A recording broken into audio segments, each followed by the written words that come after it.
আসসালামু আলাইকুম বন্ধুরা, কেমন আছেন সবাই? আশা করি সবাই ভালো আছেন, সুস্থ আছেন। আজকের ভিডিওতে আমি আলোচনা করব বাংলাদেশ পুলিশ কনস্টেবল নিয়োগ নিয়ে। এই নিয়োগে কী আবেদন করতে পারবেন, কিভাবে আবেদন করবেন এবং আপনার কী যোগ্যতা থাকলে আপনি আবেদন করতে পারবেন এবং কী যোগ্যতা প্রয়োজন, এবং আপনার বয়স কত লাগবে, কত হলে আপনি আবেদন করতে পারবেন, কবে নাগাদ এই নিয়োগটি প্রকাশ হতে পারে। ভিডিওটি আপনার জন্য খুবই গুরুত্বপূর্ণ হতে যাচ্ছে। ধৈর্য সহকারে শুরু থেকে শেষ পর্যন্ত সম্পূর্ণ ভিডিওটি না টেনে দেখুন।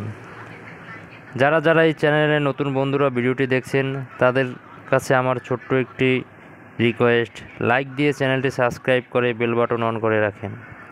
যারা ইতিমধ্যে করেছেন তাদেরকে অসংখ্য ধন্যবাদ। চলি বন্ধুরা, সার্কুলার সংক্রান্ত বিস্তারিত তথ্য জেনে নেওয়া যাক। চলে আসলাম বন্ধুরা। আপনারা জানেন যে 2024 সালে একটি নিয়োগ প্রকাশিত হয়েছে। এর আবেদন 19 জানুয়ারি থেকে 7 ফেব্রুয়ারি পর্যন্ত আবেদনটি শেষ হয়ে গেছে। এখানে দেখেন যে এখানে বয়স ছিল 18 থেকে 20 বছর, যারা ছিল তাদের কিন্তু এখানে আবেদন করতে পেরেছে।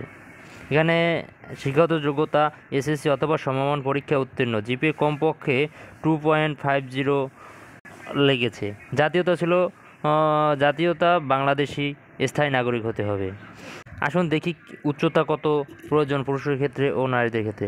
সাধারণ ও অন্যান্য কোটার ক্ষেত্রে 5 ফুট 6 ইঞ্চি, ক্ষুদ্র নৃগোষ্ঠী ও মুক্তিযোদ্ধা সন্তানের ক্ষেত্রে 5 ফুট 4 ইঞ্চি হলে চলবে। বুকের মাপ লাগে 31 ইঞ্চি এবং স্বাভাবিক অবস্থায় 31 ইঞ্চি, সম্প্রসারিত অবস্থায় 33 ইঞ্চি। মুক্তিযোদ্ধা সন্তানদের ক্ষেত্রে স্বাভাবিক অবস্থায় 30 ইঞ্চি ও সম্প্রসারিত অবস্থায় 31 ইঞ্চি। ওজন, বয়স ও উচ্চতা ওজনের সাথে আনুমানিক পরিমাপে হতে হবে। চোখের যে দৃষ্টিশক্তি প্রয়োজন 6/6। আসুন নারীদের ক্ষেত্রে কি প্রয়োজন। সাধারণ ও অন্যান্য কোঠার ক্ষেত্রে 5 ফুট 4 ইঞ্চি, ক্ষুদ্র ও নৃগোষ্ঠী ও মুক্তিযোদ্ধা সন্তানদের জন্য 5 ফুট 2 ইঞ্চি। বয়স ও উচ্চতা অনুযায়ী ওজন আনুমানিক হতে হবে এবং দৃষ্টিশক্তি চোখের 6/6 একই। এর আবেদন নিয়ম হচ্ছে অনলাইন পদ্ধতি। অনলাইনে আপনি আবেদন ফর্ম পূরণ করে আপনাকে একটি ইউজার আইডি দেওয়া হবে। এই ইউজার আইডি দিয়ে আপনাকে এসএমএসের মাধ্যমে, টেলিটক সিমের মাধ্যমে আপনাকে যে সেই পেমেন্টটা করতে হবে।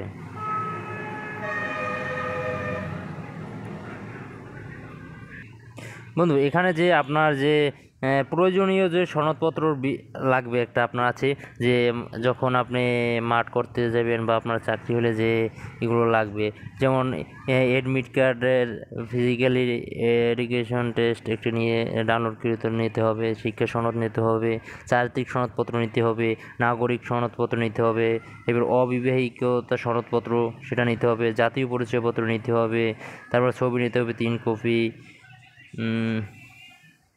আপনার যদি মুক্তিযোদ্ধার কোনো কোটা থাকে সেই মুক্তিযোদ্ধার সনদ নিতে হবে। যদি পুলিশের পোষ্য কোটা থাকে সেক্ষেত্রে আপনাকে যে আপনার যে পিতামাতা বা যে কনস্টেবল হতে সর্বোচ্চ সাব ইন্সপেক্টর বা এসআই পদমর্যাদা কনস্টেবল কর্মকর্তার সন্তানের কোনো পোষ্য অধিকার প্রাপ্তি ক্ষেত্রে পিতামাতার নাম, পদবি ও বিপি নাম্বার উল্লেখ করে কর্মরত জেলা ইউনিট প্রধান কর্তৃপক্ষের প্রত্যয়নের একটি মূল কপি নিয়ে যেতে হবে। এবার আনসার বিটিভির যদি কোটা থাকে, এতিম কোটা আছে, ক্ষুদ্র নৃগোষ্ঠী কোটা আছে, চাকরিজীবীদের প্রার্থী অনুমতিপত্র, সরকারি আধা সরকারি স্বায়ত্তশাসিত সংক্রান্ত চাকরি প্রার্থীর ক্ষেত্রে আবশ্যিকভাবে আপনার যে কর্তৃপক্ষ থাকবে তার একটি অনুমতিপত্র লাগবে। ঠিক আছে বন্ধুরা, এই ছিল আজকের ভিডিওটি। যে আজকের ভিডিওটি মূলত আপনাদের আবেদন করতে কি লাগবে, কি যোগ্যতা প্রয়োজন এবং কবে নাগাদ এই নিয়োগটি প্রকাশিত হবে। বন্ধুরা, আপনারা জানেন যে ইতিমধ্যে 2024 সালে নিয়োগটি প্রকাশিত হয়ে যাচ্ছে, হয়ে গেছে। আর 24 সালে নিয়োগটি প্রকাশ না হতে পারে, অবশ্যই 25 সাল হবে। যাদের বয়স হয় নাই আপনারা প্রস্তুতি নেন, যে আপনাদের ফিজিক্যালি যে প্রস্তুতিটা প্রয়োজন সেই প্রস্তুতিটা নেন এবং আমার চ্যানেলের পাশে থাকুন।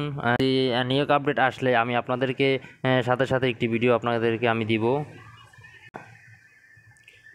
এই ছিল আমার আজকের এই ভিডিও। বন্ধুরা, ভিডিওটিতে যদি আপনারা উপকৃত হয়ে থাকেন অবশ্যই আমার চ্যানেলটি লাইক করে, চ্যানেলটি সাবস্ক্রাইব করে আমার চ্যানেলের পাশে থাকুন।